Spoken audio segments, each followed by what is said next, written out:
So, the crazy governor from Illinois, J.B. Pritzker, gave a very dull and rather tired speech where he compared Trump to, you'll never guess it, Hitler, and he compared what's happening today to, you'll never guess it, 1930s Germany.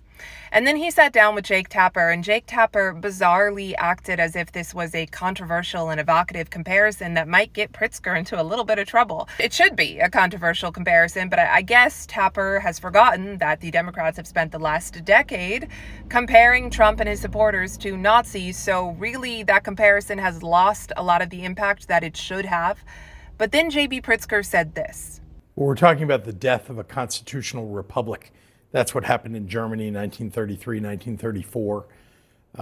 And we're seeing today that you've got an administration in Washington that's ignoring court orders, literally ignoring when a judge says you can't do this. They're going ahead and doing it anyway.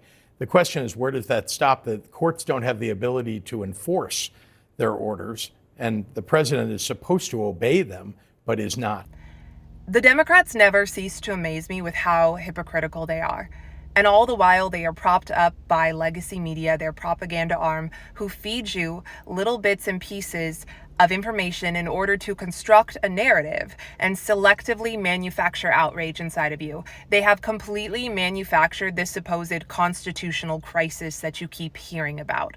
First of all, here is President Trump saying that he will abide by any court ruling. He'll appeal where necessary, but he's not going to ignore anything. We've already found billions of dollars of abuse, incompetence, and corruption.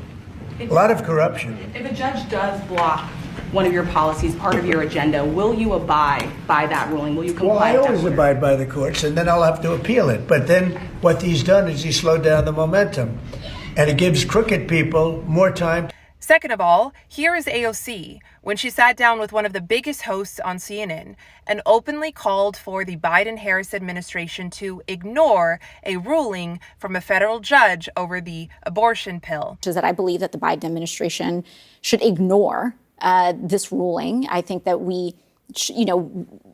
the courts have the legitimacy and they rely on the legitimacy of their rulings. And what they are currently doing is engaged in an unprecedented and dramatic erosion of the legitimacy of the courts. It is the justices themselves, through the deeply partisan and unfounded nature of these rulings, that are undermining their own enforcement. So you're saying the Biden administration should ignore this court, but what does that look like? What does that actually mean? I think the interesting thing when it comes to a ruling is that it relies on enforcement. And it is up to the Biden administration to choose whether or not to enforce such a ruling. She comes right out and says that the courts can't enforce their own rulings. They rely on everyone else to listen and to enforce it. And what did Pritzker say in the clip that I first showed you? He sat there and lamented the fact that the courts can enforce their own rulings. And oh my gosh, what if the president doesn't listen? And yet, just a year or two ago, Democrat darling AOC was openly calling for the president to not listen to a court because it can't enforce its own ruling.